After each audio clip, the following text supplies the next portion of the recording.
Now joining us on Notre Dame Day is Student Body President Becca Blais and her grandparents, Bob and Sandy Lloyd.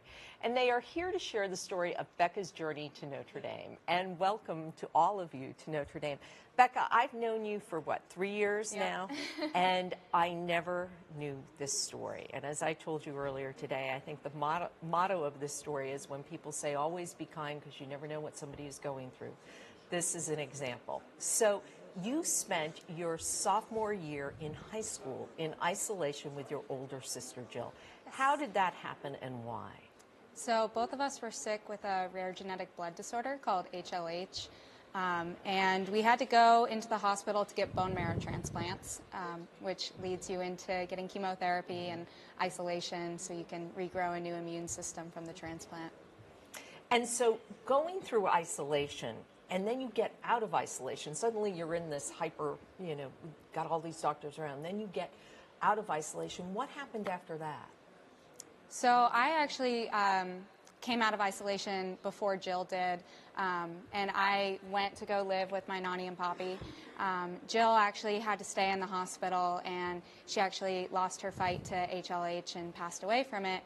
But I got out of isolation and eventually went home to Florida and had to start recuperating, wear the mask and everything, and return to school eventually. And Sandy, you were right there taking care of her. What was that like to see your granddaughter struggle so hard? It was a very, very difficult time, but you don't give in to the negative side. You just keep a positive outlook, and she's always been very positive, and it was not that hard to work with her.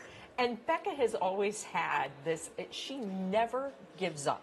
And you can tell her she's going to be sick as a dog, and she still kept at her schoolwork. She has that determination. Where does that come from? I wish I knew, but it was a gift, and it's kept her going through this whole thing, and her whole future will be based on her desire to just keep going.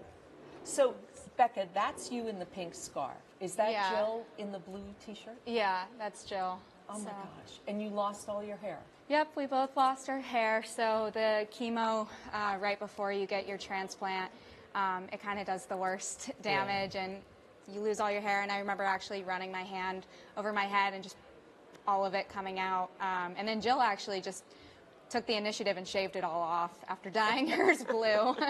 But yeah, that's us. Bob, you graduated from the university in 1957, and when Becca is recuperating, you suggested she go to Notre Dame. You're from Florida. Why did you suggest that she go from Notre Dame? And I would think after all she had been through, you wouldn't want to let her out of your sight. Well, you've touched on the fact that she's a very special lady. And very special people should go to a very special university. And the name of that university is Notre Dame. And when she was in our captive,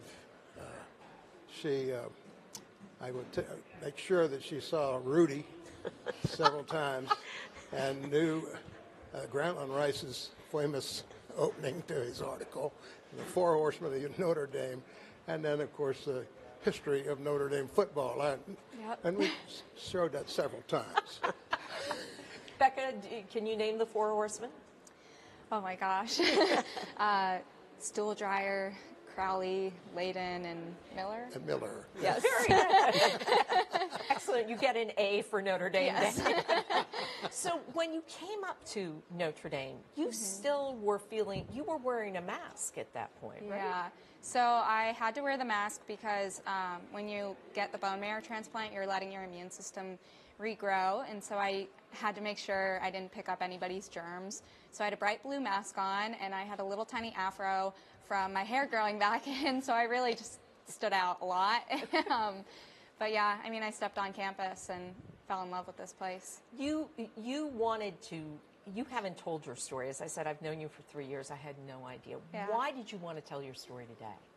Yeah, so I mean, I've waited a couple of years to actually share this in a really public way, and it was because I wanted to have a purpose for doing it. And I mean, if this has an impact on even one person, maybe they're recognizing these symptoms or they're going through something medically related or anything at all, maybe it can help. And then also with the Buller-Parsegan research for rare and neglected diseases. Hopefully this can benefit them to continue research and expand efforts with HLH as well. Well, I always thought you were an extraordinary young lady, but this story has just totally blown me away. And I love your grandparents. Me too. And Nani and Poppy, if you'd like to adopt me, I'm available for adoption. Thank you so much. Thanks for coming out, and thanks for coming all the way from Florida. And hopefully the weather's been kind of okay. It's been wonderful. Thank you. It's been lovely having you here.